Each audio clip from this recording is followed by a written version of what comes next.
नमस्कार, आप देख रहे हैं टाइम्स न्यूज और मैं हूं आपके साथ छवि। आइए नजर डालते हैं कुछ खास खबरों पर।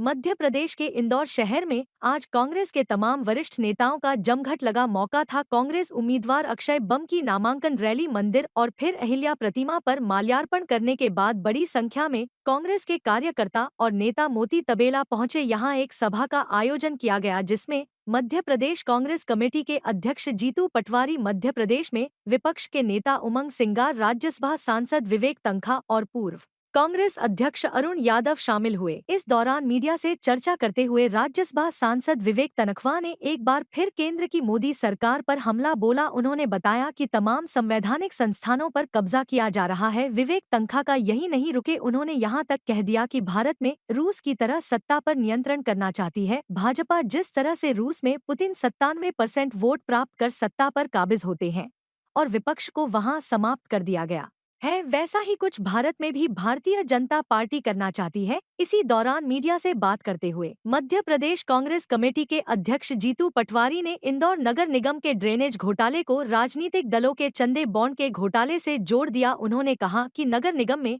जो घोटाला हुआ है वह जनता के पैसों पर महापौर, पार्षद और अधिकारियों ने मिलकर डाका डाला है।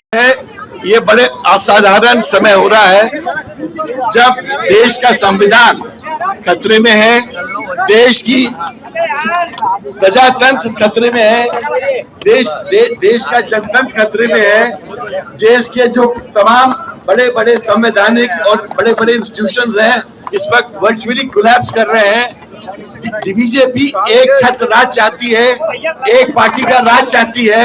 वो नहीं चाहती कि कोई दूसरी पार्टी पनपे या बने रहे। अगर आप नहीं मानोगे और अघोषित इमरजेंसी को खत्म नहीं करोगे तो इस देश से विपक्ष धीरे धीरे खत्म हो जाएगा।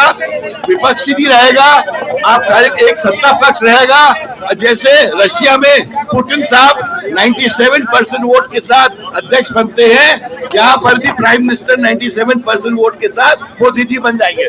तो मेरा यही कहना है, प्रजातंत्र को बचाओ, जनतंत्र को बचाओ, इस इमरजेंसी को खत्म करो और भय की राजनीति को का अंत करो। थैंक यू, जय हिंद। सालों से यह सांसद भारतीय जनता पार्टी का, पिछले कई सालों से यह महापौर भारतीय जनता पार्टी का है। इस बार इंदौर की जनता ने 8 की 8 सीट बीजेपी पर भरोसा किया, पर सवाल यह है कि जो नगर निगम जिसमें अभी करप्शन, बिना काम किए बिल बनाने की प्रोसेस, अद्भुत करप्शन, चोरी का ऐसा नमूना कि दुनिया में न देखा गया हो।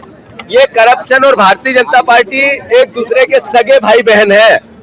अब देखो आप कि मोदी जी ने वहां बॉन्ड में करप्शन किया, नगर निगम में या महापौर और पार्षद और यहाँ के अधिकारियों ने अद्भुत करप्शन किया। अब आप देखो, सांसद हमारा कभी इंदौर की आवाज को लेके एक बार भी खड़ा नहीं हुआ, संसद में एक सवाल नहीं किया। केवल चुनाव हमारे शहर के परिवार के लोग जो भरोसा करते हैं उसकी हठधर्मिता पे जीतना है। मैं इंदौर परिवार के साथियों से, खासकर मतदाताओं से अनुरोध करता हूं कि ये लोकतंत्र को अगर आप बचाना चाहते हो, आपके मत के अधिकार को आप बचाना चाहते हो, आप इस देश के संविधान को बचाना चाहते हो, तो इस बार अपने आप देश में एक नई लड़ाई चल रही है। 75 साल देश की आजादी के बाद अमृत महोत्सव में कि नरेंद्र मोदी जी के 10 साल के बाद लड़ाई है लोकतंत्र को बचाने की, संविधान को बचाने की, आरक्षण को बचाने की, मत के अधिकार को बचाने की, मीडिया के फ्रीडम को बचाने की, इसकी स्वतंत्रता को बचाने की। ये चुनौती है। अक्षय बम एक ऐसे होनहार जिन्होंने अपने और अपने परिवार के जीवन में शराब का व्यवसाय नहीं किया, इन्होंने कोई ऐसा काम नहीं किया जो समाज में जिसको बुरे रूप से देखा जाता है। शिक्षा का काम किया और शिक्षा में हजारों बच्चों को, लाखों बच्चों को एजुकेटेड करवाया, कानूनविद के नाम से या कानून की शिक्षा दिलवाई। ये अपने आप में देश की सेवा है। हमारे पास जैन समाज का जो सबसे ज्यादा बहुल इंदौर में है, उस समाज को हमने प्रतिनिधित्व दिया, कांग्रेस पार्टी ने दिया, और अक्षय बम जैसे नए योग्य और शिक्षाविद परिवार के साथी को आप लोगों के बीच में भेजा है। मैं इंदौर की जनता से प्रार्थना करता हूं, एक बार इस बार कांग्रेस पार्टी हाथ का पंजा और अक्षय बम। धन्यवाद। 45 डिग्री में आके बैठना 2 घंटा बड़ी बात है। यही तो कांग्रेस की ताकत है, यही तो कांग्रेस की ताकत है। किसी की आस्था भगवान राम में है, किसी की आस्था भगवान कृष्ण में है, किसी की आस्था अल्लाह में है, किसी की आस्था जीसस में है, अरे किसी की आस्था विश्वकर्मा में है, अरे किसी की आस्था माँ दुर्गा में है, किसी की आस्था माँ लक्ष्मी जी में है। लेकिन अगर देश के लिए और राष्ट्र के लिए अगर सबको खड़ा होना है तो ये सब राष्ट्र ध्वज के नीचे खड़े होते हैं, ये सब राष्ट्र ध्वज के नीचे खड़े होते हैं।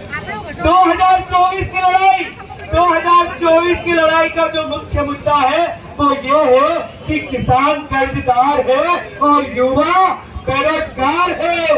लेकिन यहाँ लड़ाई हमको कुछ और ही दिखाई दी जा रही है।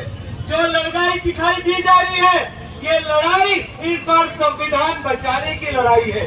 ये लड़ाई हमारे हक की लड़ाई है।